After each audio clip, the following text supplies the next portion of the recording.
আচ্ছা, তোমরা কারা কারা ভুট্টা একদম পছন্দ করো না বলো তো? তোমাদের জন্যই কিন্তু আজকের এই রেসিপিটা। এটা যাকেই খাওয়াবে সে কোনো দিনই বলতে পারবে না খেয়ে যে এটা ভুট্টা দিয়ে তৈরি। এমনকি বাচ্চাদেরও বানিয়ে দিতে পারো, খুব পছন্দ করবে। তো প্রথমে আমি ভুট্টা নিয়ে নিয়েছি। এবার ভুট্টাগুলোকে দুভাগ করে ভেঙে নিলাম।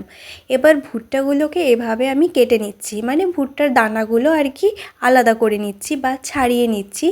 তোমরা এভাবেও করতে পারো বা হাত দিয়েও একটা একটা করে ছাড়িয়ে নিতে পারো, তবে এভাবে চাকু দিয়ে করলে খুব তাড়াতাড়ি হয়, তাই চাকু দিয়েই করো। এবারে ভুট্টাগুলোকে কিন্তু খুব ভালো করে ধুয়ে নিতে হবে। তো ভুট্টাগুলোকে এবার কচলে কচলে খুব ভালো করে ধুতে হবে। দেখো উপরে অনেক আঁশ টাইপের বেরোবে, তো এগুলোকে কচলে কচলে ধুয়ে ভালো মতো পরিষ্কার করে নিতে হবে। পর সুন্দর করে গ্রাইন্ড করে নিতে হবে। তো আমি মিক্সিতে একদম সুন্দর পেস্ট করে নিয়েছি। তাতে দিয়ে দিলাম আদা রসুন বাটা, কাঁচা লঙ্কা কুচি, পেঁয়াজ কুচি আর ধনেপাতা কুচি, আর সামান্য হলুদ গুঁড়ো, স্বাদ মতো লবণ, লঙ্কা গুঁড়ো, জিরে গুঁড়ো, আর দিচ্ছি বেসন। বেসন এখানে 2 চামচ দিলে হবে, খুব বেশি লাগবে না। এবার সুন্দর করে মেখে নিচ্ছি। আর হ্যাঁ, ভুট্টাগুলো যখন মিক্সিতে পেস্ট করবে অল্প জল দিয়ে করবে, খুব পাতলা কিন্তু করবে না।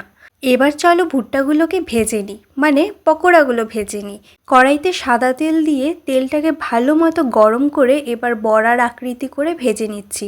তোমরা নিজেদের ইচ্ছে মতো ছোট বড় করে নিতে পারো, আমি একটু বড় বড় রেখেছি।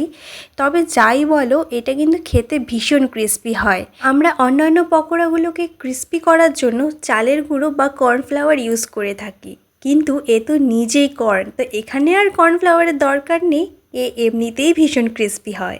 তো আমার পকোড়াগুলো লাল লাল করে কিন্তু ভাজা হয়ে গেছে। এবারে এভাবে আমি সবগুলো ভেজে নিচ্ছি।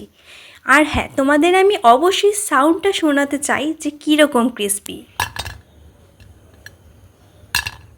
তোমরা তো শুনতেই পেলে, আর আমার কিছু বলার দরকার নেই।